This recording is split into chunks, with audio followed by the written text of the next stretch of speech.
सीधे Washington DC से जुड़ रहे हैं मोईद पीरजादा साहब। मोईद पीरजादा पाकिस्तानी ओरिजिन के पत्रकार हैं, यूनाइटेड स्टेट्स में इस वक्त रहते हैं। वहां की हुकूमत से उनकी बहुत कुछ खास बनती नहीं है पाकिस्तान की। हमला डोनाल्ड ट्रंप के ऊपर हुआ है, इस हमले को आप किस तरह से देख रहे हैं? अभी कुछ घंटे पहले ये खबर ब्रेक हुई है, सनसनी की तरह पूरे जंगल में आग की तरह फैल गई है। क्या ये जो बातचीत हो रही है अभी, ये जो जंग का पूरा माहौल है पिछले 2 महीने से, इससे कोई संबंध, कोई ताल्लुक है डोनाल्ड ट्रंप के ऊपर इस हमले का? वाइट हाउस कॉरेस्पॉन्डेंट्स का ये डिनर था जिसमें डोनाल्ड ट्रंप अमूमन नहीं जाते। गुज़िश्ता कई सालों से उन्होंने इसका बाइकआउट किया हुआ था। एक शख्स जिसके पास ऑटोमेटिक वेपन था, उसने एक सीक्रेट सर्विस के एक जवान के ऊपर, ऑफिसर के ऊपर उसने फायर किया, फिर भगदड़ मच गई, फिर लोगों ने उसको पकड़ लिया, वो गिरफ्तार हो गया। Why do you think this keeps happening to you? The most impactful people, the people that do the most. You take a look at the people, Abraham Lincoln. I mean, you go through the people that have gone through this when they got them. Islamabad में ये बातचीत शुरू होने वाली थी कुछ ही घंटों पहले, लेकिन इसी दौरान हमने देखा कि विदेश मंत्री ईरान के वहां पहुंचे हुए थे, ईरानियन डेलीगेशन भी वहां पहुंच गया था।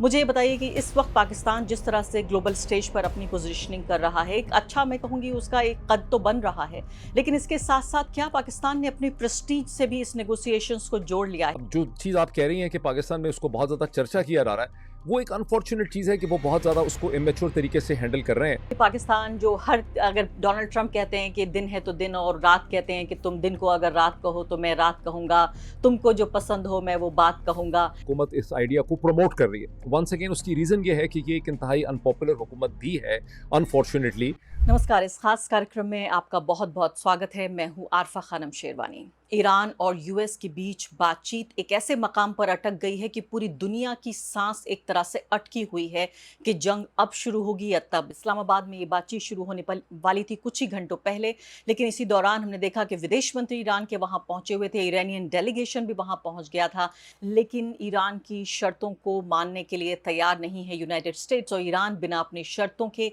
इस सीज फायर को करने के लिए तैयार नहीं है। ईरान के विदेश मंत्री की मुलाकात वहां के प्रधानमंत्री से भी हुई पाकिस्तान के, इसके अलावा जो मिलिट्री चीफ हैं, आर्मी चीफ, उनसे भी मुलाकात हुई, लेकिन डोनाल्ड ट्रंप ने अपने दोनों डेलीगेट्स को कह दिया कि वो अपने सूटकेसेस को अनपैक कर लें, यानी कि वापस ना जाएं वहां इस्लामाबाद। तो अब होगा क्या इस बातचीत में? क्या जंग शुरू होगी?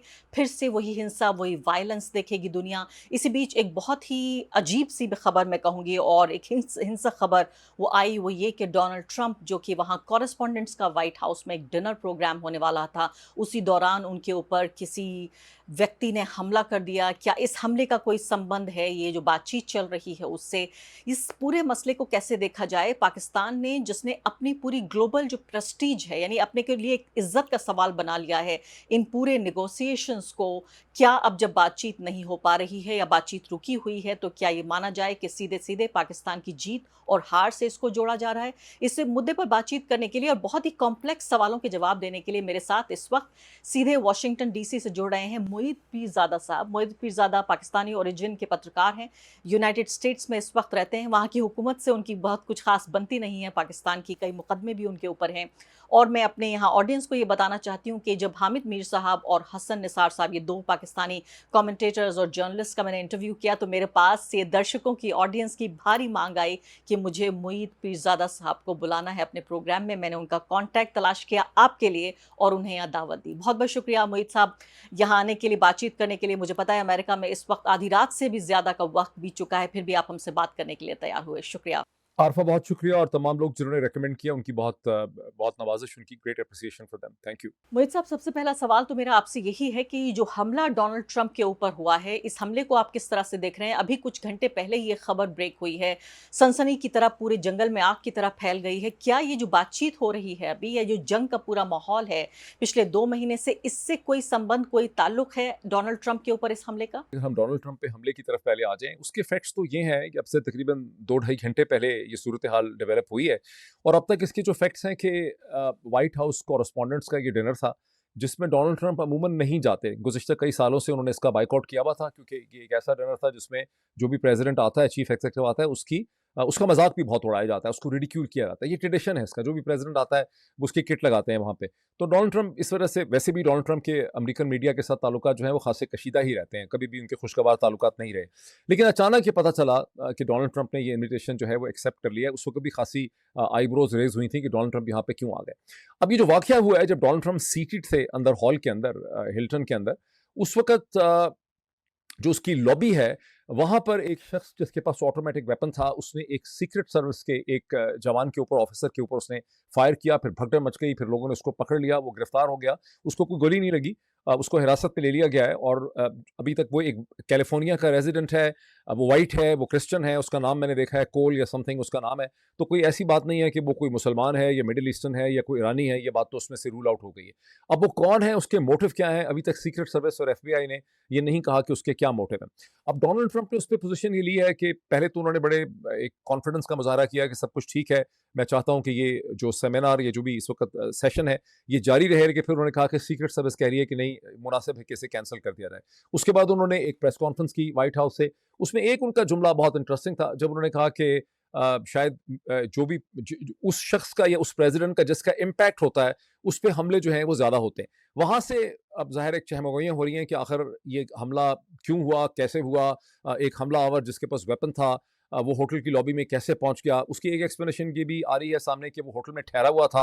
अभी तो ये इन्वेस्टिगेशन होगी, मंडे ऑनवर्ड्स हमें पता चल सकेगा कि वो होटल में क्यों ठहरा हुआ था, वो किस मकसद से आया था, ये वाक़ई उसका कोई डोनाल्ड ट्रंप पे हमला करने का प्लान था या कोई ऐसी ज़हनी तौर पे खिसका आदमी है, क्योंकि अमेरिका में वेपन्स तो बहुत ज़्यादा हैं लोगों के पास। क्या हुआ लॉबी में क्या हुआ? हो सकता है लॉबी में कोई ऐसी चीज़ हो गई हो, जिसकी वजह से उस शख्स ने फायरिंग शुरू कर दी हो। तो सिचुएशन बिल्कुल क्लियर नहीं है इस स्टेज के ऊपर कि क्या हुआ। अब मुझे ये बताइए यहाँ पर कि आप एक ऐसे शख्स हैं जो कि अमेरिका से भी देख रहा है इन टॉक्स को, और चूँकि पाकिस्तानी ओरिजिन के हैं आप, तो आप ये भी देख रहे हैं कि पाकिस्तान इसको कैसे देख रहा है। लगातार इस मुद्दे पर आप रिपोर्टिंग कर रहे हैं, ये बातचीत हो क्यों नहीं पा रही है? देखिए आरफा जी, पहले तो ये ग्लोबल इशू है, ये इसमें ठीक है, इस वक्त 3 फरीक हमें नज़र आ रहे हैं। जिस जिस तरफ आप रेफ़र कर रही हैं टॉक्स की तरफ, उसमें एक फरीक अमेरिका के सदर डोनाल्ड ट्रंप हैं, एक फरीक पाकिस्तान की मिलिट्री एस्टैब्लिशमेंट और हुकूमत है, और तीसरा फरीक जो है वो ईरान की लीडरशिप है। लेकिन ये एक ऐसी टॉक्स हैं जिस पे पूरी दुनिया की निगाहें हैं, और इसमें अगर आप सबसे पहले पाकिस्तान के स्ट्रेटेजिक इंटरेस्ट देख लें, तो ये बहुत अरसे के बाद ऐसा हुआ है, 9/11 के बाद जब जनरल मुशर्रफ को इतनी अहमियत मिली, पज़ीराई मिली, फिर कैंप डेविड अकॉर्ड हुए और वो उस वक़्त फ्रंट लाइन स्टेट बने। उसके बाद आप ये कह लें कि कम से कम तकरीबन 20 या 25 बरस के बाद पाकिस्तान को इतनी ज़्यादा ग्लोबल अटेंशन पॉज़िटिव सेंस में मिल रही है कि पाकिस्तान दुनिया के सामने भी है, कोई पॉज़िटिव काम भी कर रहा है। अदरवाइज़ पाकिस्तान को बड़ा नेगेटिव प्रेस मिलता है, और पाकिस्तान की हुकूमतें और लोग जो हैं वो अपने बारे में बड़ा एक उनका एक सेल्फ इमेज बड़ा मजरूह होता है उससे। तो पाकिस्तान का बड़ा इंटरेस्ट ये है कि किसी न किसी तरह से ये टॉक्स किसी नतीजे पे पहुंच सकें, इसका कोई हल जो है निकल सके। ये उनकी वैसे भी ज़िम्मेदारी इसलिए बनती है कि ईरान पाकिस्तान का नेबर भी है। पाकिस्तान के उसके साथ हिस्टोरिक ज्योग्राफिक रिलेशनशिप के अलावा हिस्टोरिक रिलेशनशिप भी हैं, कल्चरल रिलेशनशिप भी हैं। ना सिर्फ इसके कि 15% पाकिस्तानी शिया मसलक के हैं, बल्कि सुन्नी पाकिस्तानियों के अंदर भी ईरान से बेहद हमदर्दी पाई जाती है। इस पूरे कॉन्फ्लिक्ट के अंदर पूरा पाकिस्तान ही आप कह सकते हैं कि 90% से ज़्यादा उनकी जो फीलिंग है, उनके दिल जो है वो ईरान के साथ धड़कते हैं। तो पाकिस्तान की हुकूमत की ज़िम्मेदारी भी बनती है कि वो इस कॉन्फ्लिक्ट के अंदर अपना एक रोल जो है वो प्ले कर सकें।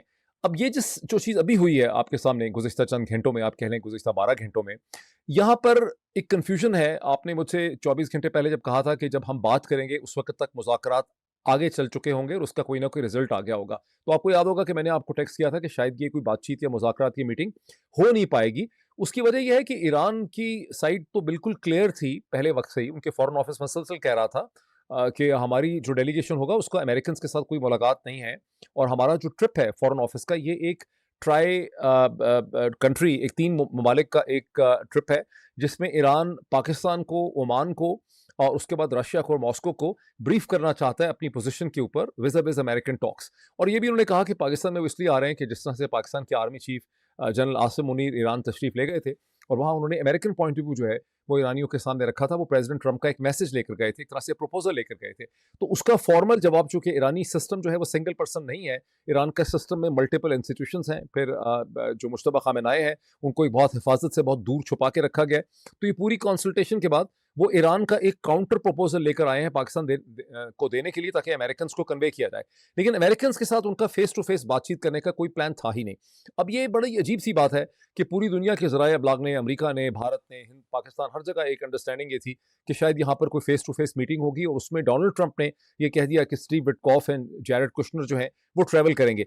किसी भी स्टेज पे ईरानियंस ने ये कंफर्म किया ही नहीं था। या तो पाकिस्तानी साइड से डोनाल्ड ट्रंप को ये एक एश्योरेंस दी गई होगी कि अगर आप इनको भेज दें तो हम इनकी मुलाकात करवा देंगे, कोशिश करेंगे, या डोनाल्ड ट्रंप ने समझा, उनकी अपनी टीम ने समझा। बहरहाल कभी भी कोई मुलाकात स्केड्यूल्ड नहीं थी। तो आपने जब शुरू में कहा ना कि ये नहीं हो सकी, होनी ही नहीं थी, अब उसमें डोनाल्ड ट्रंप की बड़ी एक एम्बैरेसिंग सिचुएशन ज़रूर हो गई है, और उन्होंने उसको कवर किया। आप मुझसे मज़ीद पूछेंगी तो मैं आपको बताऊँगा कि आप इसके बारे में क्या कह रहे हैं।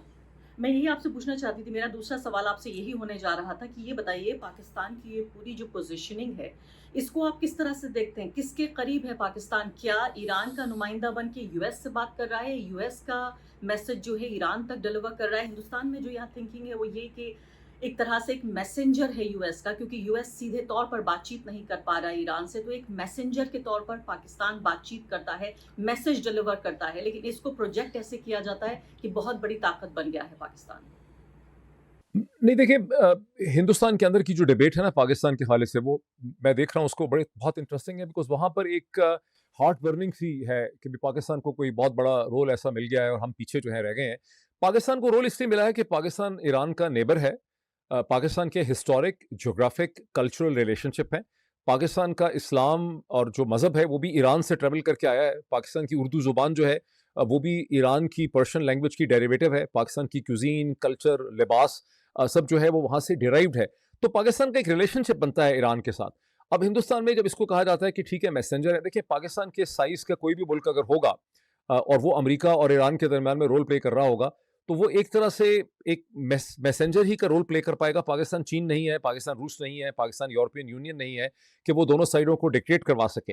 तो ना तो पाकिस्तान इसमें ईरान को डिक्टेट करवा सकता है, और ज़ाहिर है कि अमेरिका को डिक्टेट नहीं करवा सकता। अब क्वेश्चन ये है कि ये इनिशिएटिव किसका है? इसके बारे में अमेरिकन जो एनालिस्ट हैं उनका इस पे कंसेंसस है कि ये बुनियादी तौर पे ट्रंप एडमिनिस्ट्रेशन का इनिशिएटिव है, जिन्होंने जो चाहते हैं कि पाकिस्तान की लीडरशिप जो है वो एक रोल प्ले करे, और जब वो फंस जाते हैं तो दोबारा पाकिस्तान को उस स्टेज पे इस्तेमाल भी करते हैं। अब तक तकरीबन 3 वाक़ये ऐसे आए हैं जहाँ पे अमेरिका के साथ डोनाल्ड ट्रंप अपने ही रेटरिक की वजह से एक गलत पोजीशन उन्होंने ले ली। उन्होंने कहा कि मैं 48 घंटे के बाद ईरान का सब कुछ डिस्ट्रॉय कर दूँगा, फिर उनको 10 दिन देने पड़ गए। फिर उन्होंने कहा मैं सिविलाइज़ेशन डिस्ट्रॉय कर दूँगा, फिर चंद घंटों पहले उन्होंने कहा कि पाकिस्तान के फील्ड मार्शल और पाकिस्तान के प्राइम मिनिस्टर जो हैं, उन्होंने मुझसे रिक्वेस्ट की है कि इसको भी डिले कर दें। तो पाकिस्तान को डोनाल्ड ट्रंप इस्तेमाल कर रहे हैं। किसी स्टेज पे हो सकता है पाकिस्तानी खुल के बोल भी सके कि उनके साथ क्या हो रहा है। पाकिस्तान का रोल एक मैसेंजर से थोड़ा सा ज़्यादा ही है, फैसिलिटेट वो कर रहे हैं इसको। लेकिन मोहित साहब, मुझे ईमानदारी से ये बताइए, मैं जानती हूँ आप कोई वही सो कॉल्ड नेशनलिस्ट जो जर्नलिस्ट होते हैं, हमारे यहाँ इंडिया में भी बहुत सारे ऐसे लोग हैं जो ऑब्जेक्टिविटी से बात नहीं कर पाते हैं और एक तरह से एक प्रो गवर्नमेंट लाइन लेते हैं, और पाकिस्तान में भी जाहिर है बेशुमार इस तरह के लोग हैं। उम्मीद मैं करती हूँ कि मेरे जैसे लोग भी होंगे जो ऑब्जेक्टिवली ये देख पाते हैं कि हमारी हुकूमतें पॉस्चरिंग करती हैं ज़्यादातर, और वो किसी भी मुल्क की हुकूमत होती है, लेकिन जर्नलिस्ट का काम होता है कि ओपिनियन और पॉस्चरिंग से छान कर फैक्ट्स को निकाल लेना। मुझे ये बताइए कि इस वक्त पाकिस्तान जिस तरह से ग्लोबल स्टेज पर अपनी पोजीशनिंग कर रहा है, एक अच्छा, मैं कहूँगी उसका एक कद तो बन रहा है, लेकिन इसके साथ साथ क्या पाकिस्तान ने अपनी प्रेस्टीज से भी इस नेगोशिएशंस को जोड़ लिया है? और ऐसा लगता है कि पूरे नेशन की एनर्जी, आप ये देखिए, मैं देख रही थी कि पिछले 2 हफ्ते से आपकी प्रेस भी इसको जिस तरह से कवर कर रही है, उसमें भी आप देखिए कि फील्ड मार्शल साहब वहाँ ईरान में हैं, इधर जो हैं शहबाज शरीफ साहब जो हैं वो गल्फ एरिया के, और दूसरे कतर में, सऊदी अरब में यहाँ ट्रैवल कर रहे हैं, विजिट कर रहे हैं। पूरी नेशनल एनर्जी और जो लीडरशिप है वो इन नेगोशिएशंस को कराने में लगी हुई है। आपका क्या स्टेक है इसमें? देखिए, मैं तो इसको चूँकि बाहर से देख रहा हूँ, मैं तो एक डिसिडेंट जर्नलिस्ट हूँ, जिसको कि पाकिस्तान की हुकूमत ने दर्जनों किस्म के केसेस दर्ज किए हुए हैं, दहशतगर्द तो पता नहीं क्या कुछ जो है उन्होंने डिक्लेयर किया है, पासपोर्ट भी मेरा उन्होंने कैंसिल कर दिया है। तो ज़रा मेरा वो इंटरेस्ट तो नहीं है जो कि पाकिस्तान की हुकूमत से जो अलाइंड जर्नलिस्ट हैं या स्टेट मीडिया है, मेरा वो इंटरेस्ट नहीं है। पाकिस्तान को एक अपॉर्चुनिटी मिली है जिससे कि पाकिस्तान के कद में इजाफा हो रहा है। जब भी कोई मुल्क लेवरेज करता है, पाकिस्तान ने अफगानिस्तान से अमेरिकन अफवाज के इनखला में भी रोल प्ले किया, वहाँ पर भी उनका एक लेवरेज पॉइंट था। कतर जो है दोहा वो हर किस्म की नेगोशिएशन करता है, उसने भी रोल प्ले किया अमेरिकन अफवाज के इनखला में। उन्होंने बाद में हमास और इसराइल के दरमियान में सुलह करवाने की भी कोशिश की, वो भी वेनेजुएला में भी सुलह करवाने की कोशिश कर रहे थे। जब भी कोई मुल्क जो है किसी जगह मेडिएशन करता है तो उसको एक विजिबिलिटी मिलती है। अल जजीरा को आप देख लें कि अल जजीरा जो है उसकी प्रेजेंस की वजह से ही जो छोटा सा दोहा या कतर है उसको दुनिया में इतनी उसकी ग्लोबल पजीराई होती है। तो पाकिस्तान को एक अपॉर्चुनिटी मिली है। उस अपॉर्चुनिटी से पाकिस्तान अब जो चीज़ आप कह रही हैं कि पाकिस्तान में उसको बहुत ज़्यादा चर्चा किया जा रहा है, वो एक अनफॉर्चुनेट चीज़ है कि वो बहुत ज़्यादा उसको इमेच्योर तरीके से हैंडल कर रहे हैं। वहाँ पर ये डिस्कशन तो कम हो रही है कि ईरान का हल क्या निकलेगा या ईरान के मुतालबात क्या हैं, या ये कंसर्न कम नज़र आता है कि कितना ख़तरा है इसमें ईरान के लिए, अमेरिका के लिए भी बहुत ख़तरा है। लेकिन वहाँ ज़्यादा इस चीज़ के ऊपर है कि हमारी इज्जत में इजाफा हो रहा है, हमारे कद में इजाफा हो रहा है, हम बड़ा इंपॉर्टेंट रोल प्ले कर रहे हैं, सारी दुनिया में देख रही। ये किसी हद तक मैं समझता हूँ बहुत इमेच्योर है जो पाकिस्तान का मीडिया कर रहा है और जो हुकूमत कर रही है। और इसके अलावा ये बात भी कही जा रही है कि जो इंटरनल डिसएग्रीमेंट्स हैं, जो अंदरूनी जो इख्तलाफात हैं लोगों के बीच है, इसके अलावा आप पॉलिटिकली भी देखिए इमरान खान को कितने दिनों से जेल में सड़ा रखा है बिल्कुल, और ये तमाम चीज़ों को दबाने के लिए भी एक ऐसी नेशनलिस्टिक पोजीशन ली जा रही है कि अब हम पे सवाल मत उठाइए क्योंकि देखिए ग्लोबल स्टेज पे पाकिस्तान हैज़ अराइव्ड। आप इसको इसी तरह से देखते हैं या आपको लगता है कि नहीं, जो क्रिटिक्स हैं वो थोड़ी देर के लिए आराम कर सकते हैं? नहीं, ये एक बड़ा अनफॉर्चुनेट इसका एस्पेक्ट है कि पाकिस्तान की जो अंदरूनी पॉलिटिक्स है, वहाँ पे जो अपोजिशन है, उसको दबाने के लिए और उसकी बात को साइड पे करने के लिए पाकिस्तान का जो मिलिट्री लेड रजीम है, उसकी उसकी कैपेसिटी में या उसकी उसकी लेवरेज, उसकी स्पेस में और ज़्यादा इजाफा हो गया है। सो पाकिस्तान की डेमोक्रेसी के पॉइंट ऑफ व्यू से ये एक बड़ा नेगेटिव मोमेंट है पाकिस्तान की तारीख में। पाकिस्तान को विजिबिलिटी ज़रूर मिल रही है, लेकिन इससे अगर हाँ पाकिस्तान की जमहूरियत को नुकसान हो रहा है, वो डेफिनेटली एक बहुत नेगेटिव इसका इसका एस्पेक्ट है। और पाकिस्तान की आवाम को क्या फ़ायदा होगा? आपको लगता है कि फ़ंड और मिलेगा? क्योंकि अभी हम देख रहे हैं आईएमएफ के अलावा सऊदी अरब और बाकी जगहों पर जो फ़ंड है, मैं आवाम के लिहाज से, क्योंकि देखिए गवर्नमेंट्स का काम होता है पब्लिसिटी करना, प्रोपेगेंडा करना, हर हुकूमत करती है। लेकिन मैंने कहा कि जर्नलिस्ट का काम होता है उसी में से फैक्ट्स निकाल लेना। तो मुझे बताइए कि पाकिस्तान की आवाम को सिर्फ़ एक ये उनकी सेल्फ एस्टीम को इज़ाफ़ा मिल रहा है, बढ़ोतरी मिल रही है, ये वाक़ई उनके लिए कोई टेंजिबल ऐसा बेनिफिट है जो हम नहीं जानते? और सेल्फ स्टीम तो मिल रही है। जब भी इस किस्म की कोई चीज़ होती है, जब किसी कौम को कहीं पे उसका चर्चा होता है, पजीराई होती है, उसकी पब्लिक रिलेशन में इजाफा होता है, दुनिया भर के अखबारात पाकिस्तान पे फोकस कर रहे हैं, मीडिया बार बार पाकिस्तान पे स्टोरीज लिख रहा है, यानी ऐसे इंटरनेशनल मीडिया जो पाकिस्तान का नाम ही नहीं आता था, तो पाकिस्तान के लोगों की सेल्फ स्टीम में डेफिनेटली इजाफा हो रहा है कि भी इस वक्त हमारा चर्चा हो रहा है, हमारा एक पॉजिटिव रोल है। इसके अलावा कुछ भी नहीं है इसके लिए, क्योंकि अगर आप ये देखें कि सऊदी अरब ने जो $3 बिलियन एडिशनल पाकिस्तान को दिए हैं, वो तो बेसिकली कॉम्पेंसेट करने के लिए दिए हैं, क्योंकि इसी टाइम पीरियड के अंदर मुत्तहिदा अरब इमारात जो यूएई है, उसने $3.5 बिलियन अपने वापस मांग लिए हैं पाकिस्तान से 30 अप्रैल तक। तो उसको कॉम्पेंसेट कर दिया है सऊदी अरब ने, या उन्होंने अपने जो पैसे रखे हुए थे $5 बिलियन, उसको उन्होंने कहा है कि वो एक्सटेंड कर देंगे 3 साल के लिए। इसके अलावा तो पाकिस्तान को कोई ऐसी चीज़ नहीं मिल रही कि आप कहें कि पाकिस्तान के लोगों का इसमें कोई भला होगा। पाकिस्तान के लोगों की सेल्फ स्टीम साइकोलॉजिकली उनको एक बेनिफिट हो सकता है, उनको कोई स्ट्रेटेजिक फ़ायदा नहीं है, उनको कोई इकोनॉमिक बेनिफिट यहाँ पे नहीं है। जी हाँ। तो ये एक बड़ी बात है। और दूसरे, जिस तरह से पहले भी देखा गया, अभी मैं देख रही हूँ बहुत सारे लोग इंस्टाग्राम पे पिछले कई हफ्ते से, जब से यहाँ बातचीत चल रही है इस्लामाबाद टॉक्स, यानी 2 हफ्ते पहले भी जो हो रही थी, उसको लेकर भी एक तरह के मज़ाक़िया अंदाज में भी, बट मुझे लगता है कि लोगों में एक तरह का ये कि हमारे पासपोर्ट की कीमत बढ़ गई है, या इससे हो सकता है हमें बाहर जाएँ तो बेहतर नौकरियाँ मिलें। लेकिन ये सिर्फ एक परसेप्शन का ही गेम है। मैं आपको वापस बातचीत ये और पता नहीं कौन ऐसी बातें कर रहा है, मुझे तो नहीं पता इसका। ये तो बहुत ही बचकाना किस्म की बात है। नहीं लगता आपको कि इस तरह का पासपोर्ट की कीमत नहीं बढ़ जाएगी कि भी देखिए एक ऐसा मुल्क है जो ग्लोबल पीस का सेंटर बन गया है ये?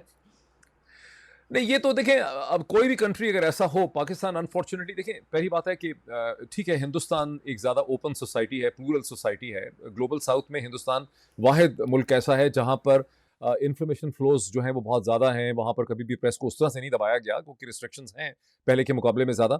लेकिन दुनिया के जो 100 के करीब ममालिक हैं, ये 70-80 ममालिक बिल्कुल पाकिस्तान की तरह हैं, जहाँ एक इंटरनल इंफॉर्मेशन सिस्टम होता है और लोगों के पास उस इंफॉर्मेशन सिस्टम से ही वो दुनिया को समझते हैं। तो चूंकि पाकिस्तान के अंदर एक कंट्रोल्ड इंटरनल इंफॉर्मेशन सिस्टम है, वहाँ ऐन मुमकिन है कि इस किस्म की बचगाना बातें हो रही हों कि हमारे पासपोर्ट की वैल्यू बढ़ जाएगी, लोग समझ रहे हैं कि हम दुनिया में बहुत इंपॉर्टेंट हो गए। असल में तो दुनिया में ऐसी कोई भी चीज़ नहीं हो रही।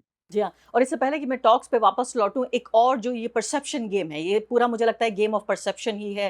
हिंदुस्तान पाकिस्तान के बीच भी जिस तरह से इस पूरी टॉक्स को देखा जा रहा है, हालांकि देखिए स्टेक्स तो पूरी दुनिया का है। हिंदुस्तान में भी करोड़ों लोग परेशान हो रहे हैं इस वक्त, गैस की किल्लत हो रही है यहाँ पर। अभी जैसे ही इलेक्शन खत्म होंगे वेस्ट बंगाल में, माना जा रहा है कि कीमतें बढ़ जाएंगी और ज़्यादा फ्यूल की, जिससे इकोनॉमिक एक डिस्ट्रेस की की हालत पैदा हो सकती है। तो स्टेक होल्डर तो हम भी बहुत कम नहीं हैं, मतलब वो अलग बात है कि हमारा कोई बॉर्डर नहीं मिलता, लेकिन इसके बावजूद भी हम इस जंग में डायरेक्ट स्टेक होल्डर नहीं है। लेकिन इतनी बड़ी इकोनॉमी और इतने ज़्यादा हमारे पास जो आबादी है, उनको मुश्किल है। लेकिन मैं ये समझना चाहती हूँ कि इन टॉक्स का जो भी एक फ्यूचर होगा, जो पाकिस्तान के ऊपर पूरे तरीके से डिपेंड नहीं करता, बल्कि बिल्कुल नहीं करता, चाहे हम सिर्फ एक मैसेंजर माने या मैसेंजर से ज़्यादा आप कह रहे हैं एक फैसिलिटेटर मान लें, लेकिन पाकिस्तान ने अपनी प्रेस्टीज को क्यों जोड़ दिया है इन पूरी टॉक्स के साथ?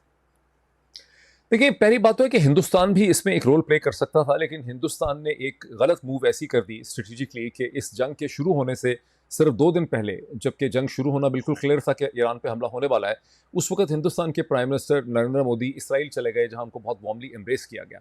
हिंदुस्तान उसके बाद जो 28 फरवरी को हमला हुआ, उस पर हिंदुस्तान कोई पोजीशन ना ले सका।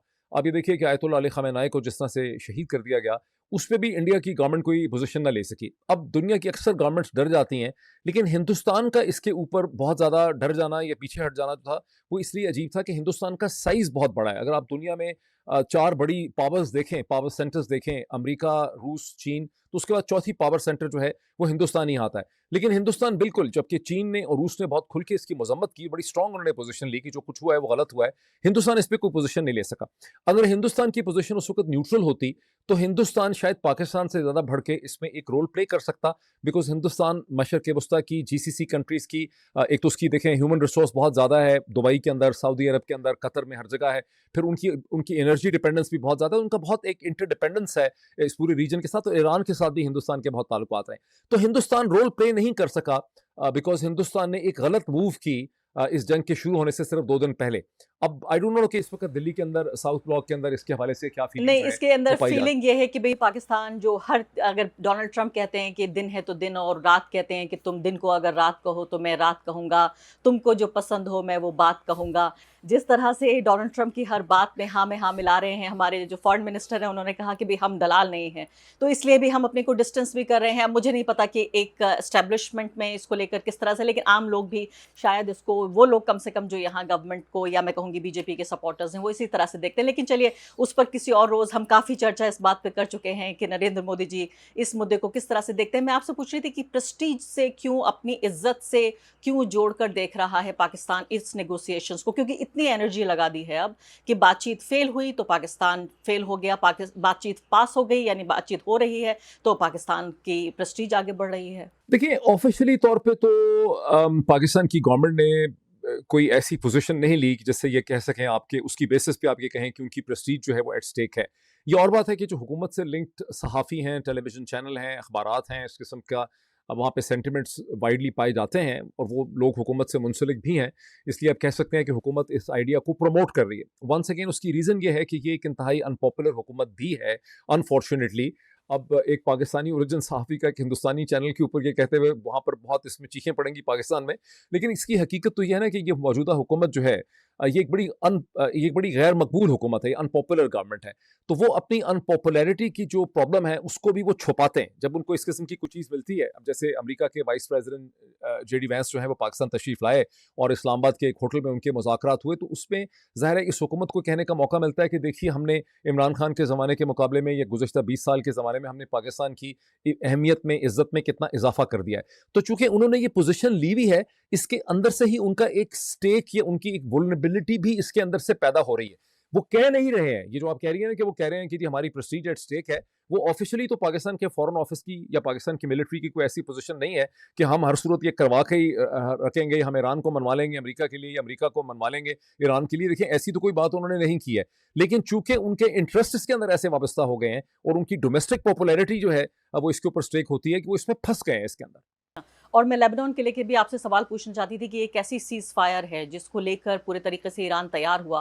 मुझे याद है पिछले इंटरव्यू में पाकिस्तानी जर्नलिस्ट हामिद मीर ने बताया था कि पहली बातचीत सिर्फ एक चीज़ की वजह से रुकी थी, और वो था कि ईरान का नंबर 1 जो डिमांड थी वो ये थी कि सीज़ फायर होना चाहिए, लेबनान भी इसमें शामिल होना चाहिए। लेकिन वो सीज़ फायर हुआ, दोबारा वो एक्सटेंड कराने में पाकिस्तानी हुकूमत कामयाब रही इस सीज़ फायर को। लेकिन देखिए, ताबड़तोड़ हमले हो रहे हैं लेबनान के ऊपर। अभी उनके एक बहुत ही मशहूर जर्नलिस्ट को मार दिया गया और उसके बाद भी लगातार हमले जारी हैं, तो ये तो इसका वायलेशन तो हो रहा है। देखिए, जो सीज़ फायर करवाया, पहली तो बात है कि इसमें कोई सेकंड ओपिनियन नहीं है कि ये सीज़ फायर तो ईरान के प्रेशर से ही हुआ। और जो 3 हफ्ते का सीज़ फायर में एक्सटेंशन हुआ जुमेरात को, जिसको व्हाइट हाउस में बहुत ज़्यादा बड़े पैमाने पे उसको पीआर के लिए बुलाया गया इसराइल के एम्बेसडर और लेबनान के एम्बेसडर को, उसके बारे में अमेरिकन एनालिसिस ये था कि ये बुनियादी तौर पे किया ही इसलिए गया है ताकि ईरान के साथ जो नेगोशिएशंस हैं और जो प्रोसेस चल रहा है एंगेजमेंट का, उसको फैसिलिटेट किया जाए और इसराइल पे दबाव डाला गया।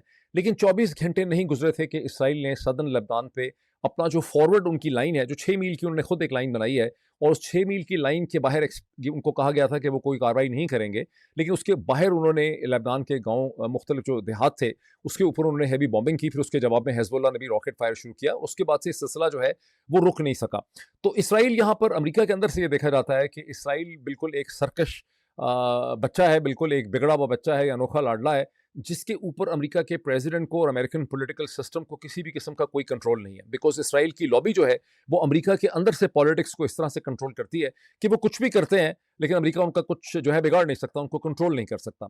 और दूसरा इसका एनालिटिकल पॉइंट ये है कि इसराइल ये चाहता है कि अमेरिका और ईरान के दरमियान में जो नेगोशिएशंस हैं वो आगे ना बढ़ सकें। और चूंकि ईरान ये समझता है कि लेबनान का जो सीज फायर है, जो हिजबुल्लाह और साउथ लेबनान में ईरान एक्शन करता है, जब तक वो नहीं रोके जाएंगे, वो इसको एक लिटमस टेस्ट के तौर पे ट्रीट करते हैं कि अगर अमेरिका इसराइल को लेबनान से नहीं निकाल सकता या उसका हाथ वहां नहीं रोक सकता, तो फिर बाकी तमाम की तमाम जो गारंटीज हैं कि ईरान की सबसे बड़ी गारंटी उनको ही चाहिए कि उनको एक परमानेंट पीस चाहिए, उनके ऊपर दोबारा हमला ना हो। तो वो कहते हैं कि इसका मतलब है कि अमेरिका फिर हमें कोई गारंटीज दे भी नहीं सकता। तो इसराइल ये इसलिए कर रहा है लेबनान में ताकि अमेरिका और ईरान की बात आगे ना बढ़ सके। जी हाँ, बस आखिरी 2 सवाल आपसे पूछना चाहती हूँ। मैं जंग पर वापस लाना चाहती हूँ क्योंकि देखिए अमन तो होगा ही, ज़ाहिर है जंग जितनी भी लंबी चले। अभी बातचीत ये हो रही थी, कहा जा रहा था कि दूसरी जंगों में देखिए हम तो वहाँ 18 साल तक रहे, लेकिन डोनाल्ड ट्रंप की बातों पर यकीन करना बहुत मुश्किल होता है। अब पाकिस्तान के बाद मैं आपसे एक यूएस पॉइंट ऑफ व्यू जानना चाहती हूँ। मुझे ये बताइए कि यूनाइटेड स्टेट्स में अभी इसको लेकर क्या थॉट है?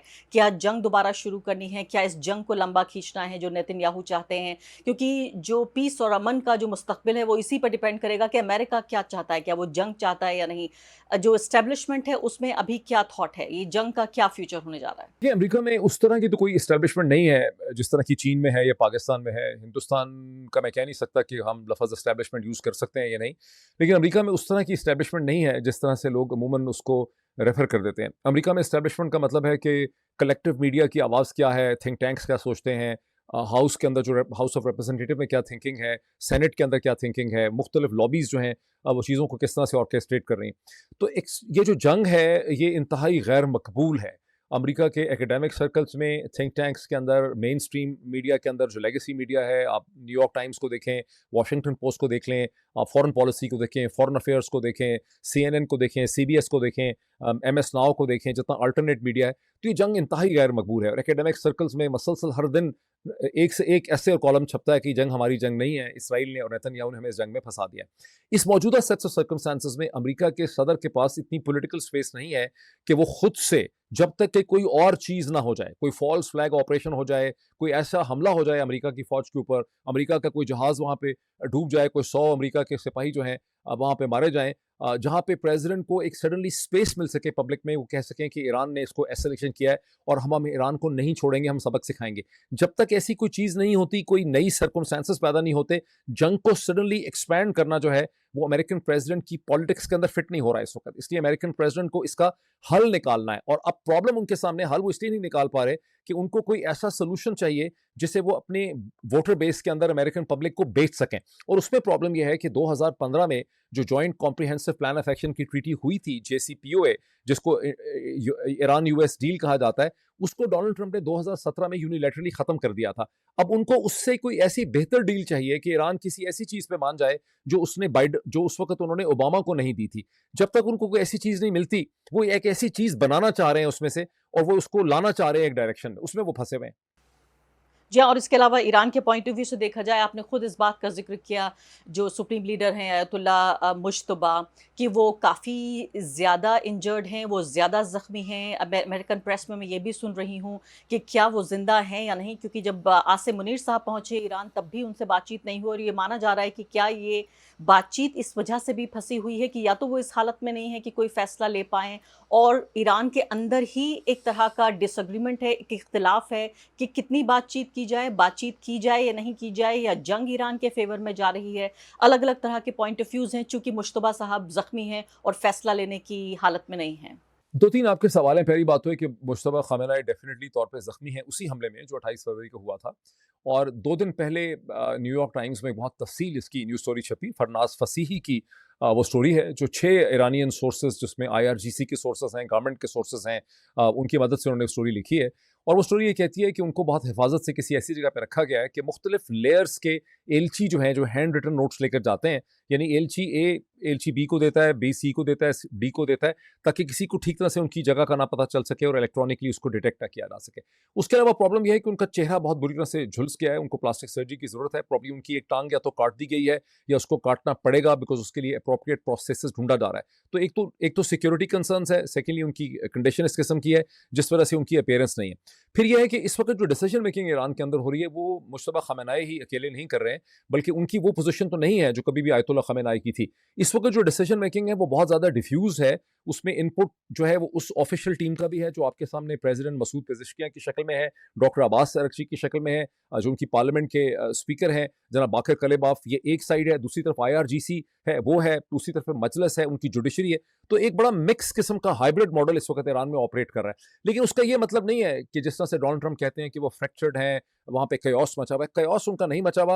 आप देखें कि उन्होंने बहुत आसानी से सारी लीडरशिप उनकी डिकैपिटेट हो गई है और ये पहली दफ़ा ईरान के साथ नहीं हुआ। अगर आप 1979 के बाद देखें तो कई दफ़ा ऐसा हुआ है कि ईरान की लीडरशिप डिकैपिटेट हो गई है। एक दफ़ा उनकी पार्लियामेंट सारी उड़ा दी गई थी, लेकिन वो बहुत जल्दी रीग्रुप कर जाते हैं बिकॉज़ वो एक पोस्ट रेवोल्यूशनरी स्टेट है चीन की तरह की। जी हाँ। अब बिल्कुल आखिरी सवाल आपसे कि क्या फ्यूचर इन टॉक्स का आप देख रहे हैं? अब जो ईरानी डेलीगेशन था वो वापस आ गया है, यूएस डेलीगेशन वहाँ पहुँचा नहीं है, तो अब हम क्या करें? क्या समझें? फ़िलहाल जो सूरत-ए-हाल है, उसको हिंदुस्तान और पाकिस्तान की अवाम किस तरह से देखे? देखिए, इसका ज़्यादा चांसेस इसके ये हैं कि ये एक प्रोट्रैक्टेड नेगोशिएशन से ही इसका हल निकलेगा, अनलेस कि कोई ऐसी आउट ऑफ द बॉक्स चीज़ ना हो जाए पर्शियन गल्फ में, इसराइल कोई ऐसा खेल ना खेल दे, या कोई ऐसी चीज़ ना हो जाए जिसके नतीजे में अमेरिकन प्रेसिडेंट को ये मौका मिले कि वो एक नई एक्सपेंडेड स्ट्राइक्स शुरू कर दें या एक नई जंग शुरू कर दें, या वो ईरान के साहिल पे कब्जा करने की कोशिश करें, आइलैंड ऑफ हर्क पे और आइलैंड्स पे जो कोस्ट लाइन है उसको सिक्योर करने की कोशिश करें। ज़्यादा चांसेस ये हैं कि ये ऊपर नीचे होती रहेगी चीज़ और इसमें एक नेगोशिएटेड सोल्यूशन जो है वो निकलेगा। ईरान का इशू न्यूक्लियर नहीं है। डोनाल्ड ट्रंप जो है वो ये चाहते हैं कि ईरान से एक इस तरह की डील उनको मिले कि वो कहें कि ईरान ने ये कह दिया है कि वो कभी भी एक जोहरी हथियार नहीं बनाएगा। ईरान इसके लिए तैयार है। ईरान का ये मसला नहीं है कि वो जोहरी हथियार नहीं बनाएगा, वो अपना एनरिच्ड यूरेनियम वो कहते ज़रूर हैं स्टेज पे कि हम अपना एनरिच्ड यूरेनियम नहीं देंगे किसी को, लेकिन वो अपना एनरिच्ड यूरेनियम रूस को भी दे सकते हैं, पाकिस्तान को भी दे सकते हैं, शायद अमेरिका को ना दें। वो न्यूक्लियर वेपन नहीं बनाएंगे, वो इसकी गारंटीज़ भी दे सकते हैं। उनको इन रिटर्न जो चीज़ चाहिए वो डोनाल्ड ट्रंप के लिए मुमकिन नहीं हो पा रही। वो चाहते हैं कि उनके ऊपर जो प्राइमरी और सेकेंडरी सैंक्शंस हैं, जिसकी वजह से ईरान हिंदुस्तान से ट्रेड नहीं कर सकता, पाकिस्तान के साथ एनर्जी डील नहीं कर सकता, पूरी दुनिया यूरोप से डील नहीं कर सकता, अमेरिकन कंपनीज आके इन्वेस्ट नहीं कर सकती, वो चीज़ जो है उस पर से खत्म हो। और सेकेंडली वो चाहते हैं कि आबनाए हुर्मुज़ जो है या तो उनको वॉर रेपरेशंस दी जाएं, जो वो समझते हैं कि hundreds of billions of dollars का उनको नुकसान हुआ है, या फिर यह है कि उन्हें और ओमान को आबनाए हुर्मुज़ के ऊपर उनकी सुपरविजन जो है, जहां से वो रेवेन्यू इकट्ठा कर सकें टोल की शक्ल में, उसकी उनको इजाजत मिल जाए $1 फी बैरल के हिसाब से। तो इसमें चीजें जो है वो फंसी हुई हैं। जी हाँ। मोहित साहब, सवाल तो इस आपके जवाब के बाद और भी पैदा हो रहे हैं, लेकिन मुझे लगता है मैं इंतज़ार करूँगी ये बातचीत दोबारा शुरू हो और हम आपको फिर से दावत देंगे और फिर इस मसले पर बातचीत करेंगे कि आखिर, क्योंकि मुझे लगता है कि आप बहुत यूनिकली पोजीशन्ड हैं, जिसको पाकिस्तान के बारे में मालूम है और जो यूएस का, जिसको भी आप एस्टेब्लिशमेंट कहते हैं, या चाहे वो मीडिया हो वहाँ या व्हाइट हाउस हो या बाकी अलग-अलग सर्कल्स हों, मैं कहती हूँ कि आपसे दोबारा हम बातचीत करेंगे। बहुत-बहुत शुक्रिया आपका। Thank you Arpa, thank you.